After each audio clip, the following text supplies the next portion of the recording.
ई invoice applicable होने के बाद में जीएसटीआर वन के अंदर जो करेक्शन करते हैं, जैसे कि बी इनवॉइस को रॉन्ग जीएसटीएन के साथ अपलोड कर दिया या बी इनवॉइस अपलोड कर दी, एक्चुअल में अपलोड होना चाहिए था बी, तो इसके प्रोसेस में कुछ चेंजेस होगा, देखते हैं वीडियो के अंदर।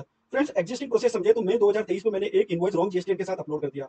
जब मैं जून 2023 या उसके सब्सिक्वेंट पीरियड की कोई जीएसटीआर वन फाइल करने जाऊंगा, तो इस जीएसटीएन नंबर को उस इनवॉइस के अगेंस्ट में मैं मॉडिफाई कर सकता हूं और करेक्शन कर सकता हूं।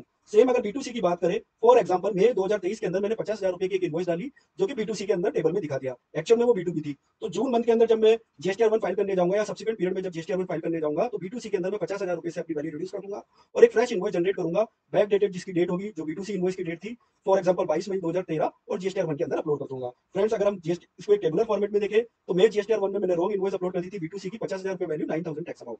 जब जून मंथ में आऊंगा तो बी की टेबल में फॉर एग्जाम्पल मुझे 2 लाख रुपए की सप्लाई हुई, तो मैं यहाँ पर 2 लाख माइनस 50,000 मतलब 1.5 लाख रुपए ही दिखाऊंगा और उसके अकॉर्डिंगली ही टैक्स दिखाऊंगा। और जो जून मंथ है उसमें बी जो करेक्ट है मेरी एक फ्रेश इनवॉइस लेकिन बैक डेटेड के साथ में 50,000 रुपए 9,000 के साथ में बी वाली टेबल में आ जाएगी। अब बात करते हैं ई इनवॉइस, या फिर एक अल्टरनेटिव भी है कि मैं क्रेडिट नोट इशू कर सकता हूं अगेंस्ट बी इनवॉइस के, जो मुझे ज्यादा बेटर ऑप्शन लगता है। अब बात करते हैं ई इनवॉइस एप्लीकेबिलिटी। सबसे पहले बात करते हैं कि एक बी इनवॉइस रॉन्ग जीएसटीएन के साथ में अपलोड हो गया मई 2023 के अंदर, और उसका आयरन जो है वो भी ऑलरेडी जनरेट हो चुका है।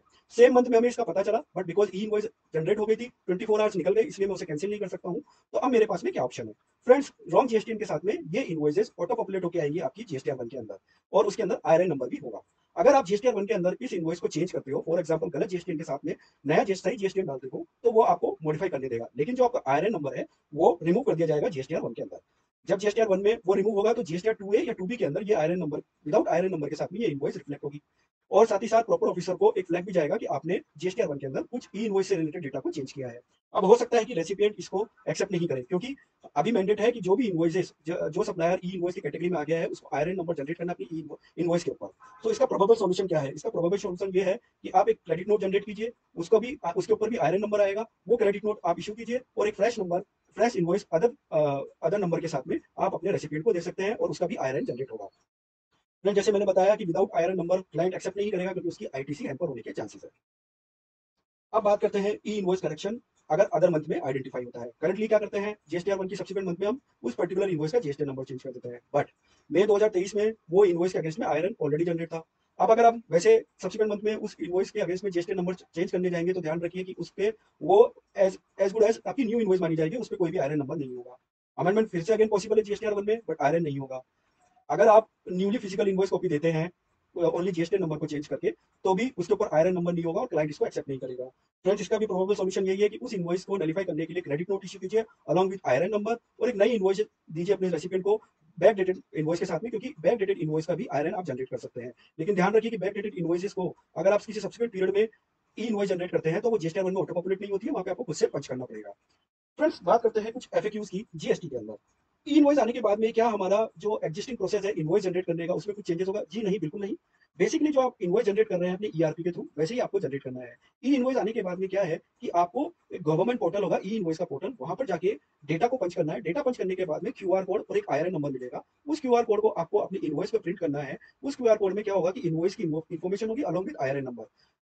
आपको आयरन नंबर इनवॉइस पर 64 डिजिट का आता है, ये आपको मेंशन करना है या नहीं करना ऑप्शनल है, लेकिन क्यूआर कोड आपके इनवॉइस पर होना चाहिए अगर आप ई इनवॉइस कैटेगरी में आ जाते हैं। अगर आयरन नंबर नहीं है, मींस क्यूआर कोड आपकी इनवॉइस पर नहीं है, तो ये वैलिड डॉक्यूमेंट नहीं माना जाएगा, और जो रेसिपिएंट है उसकी आईटीसी हैम्पर हो सकती है। जो टर्नओवर थ्रेशोल्ड लिमिट 5 करोड़ रुपए 1 अगस्त 2023 से एप्लीकेबल होने जा रही है, ध्यान रखिए उसको आपको 2017-18 से चेक करना है। किसी भी ईयर में अगर टर्नओवर ज्यादा हो जाती है, तो ई इनवॉइस आपके लिए एप्लीकेबल हो जाएगा। अगर आपने जीएसटी के अंदर करंट फाइनेंशियल ईयर में ही रजिस्टर लिया है 1 अप्रैल 2023 से, और आपकी टर्नओवर फॉर एग्जांपल 100 करोड़ भी हो गई है, तो ई इनवॉइस आपके लिए करंट फाइनेंशियल ईयर में एप्लीकेबल नहीं होगी, 1 अप्रैल 2024 से एप्लीकेबल होगा। रिवर्स चार्ज वाली इनवॉइसेस एज ए सप्लायर, अगर मैं जैसे मैं एडवोकेट हूं और मैं रिवर्स चार्ज वाली इनवॉइस जनरेट कर रहा हूं, तो ई इनवॉइस एप्लीकेबल होगा एडवोकेट के ऊपर। लेकिन एज ए रेसिपिएंट अगर मैं कोई जीटीए की इनवॉइस ले रहा हूं या अदर कोई इनवॉइसेस ले रहा हूं जिसमें रिवर्स चार्ज एप्लीकेबल है, तो ई इनवॉइस एप्लीकेबल नहीं होगा। डॉक्यूमेंट की बात करें तो taxable invoice, taxable debit note, taxable credit note को ई इनवॉइस में कवर किया गया है। यहाँ पर मैंने टैक्सेबल वर्ड यूज किया है। For example debit note, credit note financial भी होते हैं जिसमें जीएसटी का इंपैक्ट नहीं होता है, तो उनके ऊपर ई इनवॉइस एप्लीकेबल नहीं होगा, ई आयरन नंबर जनरेट करने का रिक्वायरमेंट नहीं है। सेम अगर आप बी सप्लाई करते हैं, भले ही वो टैक्सेबल हो, तो भी ई इनवॉइस आयरन जनरेशन की कोई रिक्वायरमेंट नहीं है। नील रेटेड होली एग्जेम्प्टिव सप्लाई, जिसके अंदर हम बिल ऑफ सप्लाई यूज करते हैं, पर नॉर्मल टर्मिनोलॉजी में इसे भी इनवॉइस बोला जाता है। अगर जीएसटी नहीं है आपकी इनवॉइस में, तो ई इनवॉइस एप्लीकेबल नहीं होगा।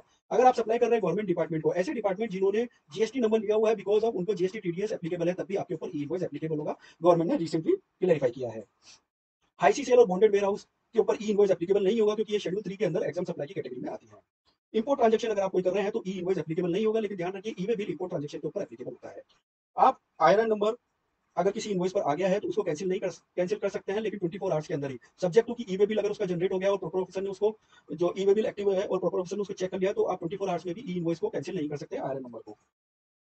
एक बार अगर आईआरएन जनरेट हो गया है तो आप उसको अमेंड नहीं कर सकते हैं।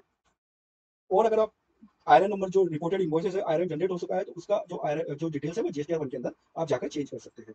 फ्रेंड्स, ई इनवॉइस आने के बाद में काफी कुछ प्रोसेस रिलेटेड चेंज होगा, जीएसटीआर 1 ई वे बिल और आपका जो अकाउंटिंग सिस्टम है उसमें भी थोड़ा बहुत चेंज होगा, तो इसके लिए आप अभी से ही रेडी हो जाइए और अपनी नॉलेज को इंप्रूव कीजिए। वीडियो अगर अच्छा लगा तो लाइक शेयर सब्सक्राइब करें। टिल देन जय हिंद, जय भारत, धन्यवाद।